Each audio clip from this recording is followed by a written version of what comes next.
আসসালামু আলাইকুম সম্মানিত ভিউয়ার্স, দেশ ও দেশের বাইরে দূরের কাছে যেখান থেকে ভিডিও দেখছেন আপনাদের সকলের প্রতি আন্তরিক শুভেচ্ছা জানিয়ে আপনাদের জন্য টাফি 45 এর আরো একটি রিসেলিং ভিডিও উপস্থাপন করছি। গাড়ির মহাজন বাবু ভাই ওনার তরফ থেকে গাড়ির বিষয়ে বলা আছে যে গাড়িটা 17 গাড়ি, কাগজপত্র কমপ্লিট। গাড়ির যে ওভারঅল কন্ডিশন, আউটসাইড কন্ডিশন দেখা যাচ্ছে, আশা করি যে সীমিত বাজেটে অল্প টাকায় গাড়ির যে আউটসাইড কন্ডিশন মোটামুটি টিপটপ ফ্রেশ একটা গাড়ি বোঝাই যাচ্ছে। কিন্তু এখন ইনসাইড কন্ডিশনের কথা বলা আছে যে 1 টাকারও কোথাও কোনো কাজ নেই, কাগজপত্র কমপ্লিট, 17 গাড়ি। হ্যাঁ, গাড়ির লোকেশন হচ্ছে বাবু ভাইয়ের লোকেশন কলমাকান্দা।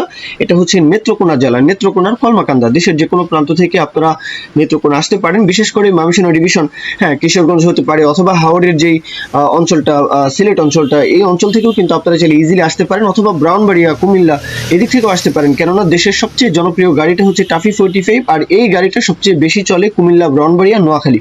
তো আপনারা কিন্তু চাইলে আসতে পারেন। এখন দরদামের বিষয়টা 4 লাখ টাকা চাওয়া দাম, 4 লক্ষ টাকা চাওয়া দাম। হ্যাঁ, টাফি 45 মানে হচ্ছে ফার্স্ট ক্লাস একটা গাড়ি। এই গাড়ি নিয়ে আসলে কারো কোনো আপত্তি থাকে না।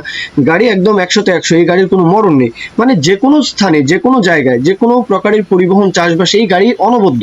যাই হোক, বাদবাকি বিষয়টা 4 লাখ টাকা চাওয়া হচ্ছে, কত হলে নিতে পারবেন সেই বিষয় নিয়ে আপনারা আলাপ আলোচনা করবেন। মূল কথা শেষ। এখন কেউ যদি বিজ্ঞাপন দিতে চান, আমাদের চ্যানেল পেজের মাধ্যমে আপনাদের ট্রাক্টর, রোটার, ট্রলি সহ যে কোনো গাড়ির বিজ্ঞাপন দিয়ে বিক্রির ব্যবস্থা করতে পারেন ইনশাআল্লাহ। এ পর্যন্তই, সকলে ভালো থাকবেন। আল্লাহ হাফিজ, আসসালামু আলাইকুম।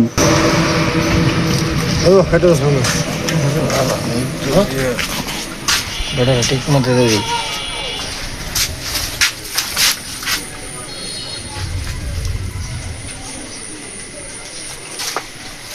আরো আছে আর তুই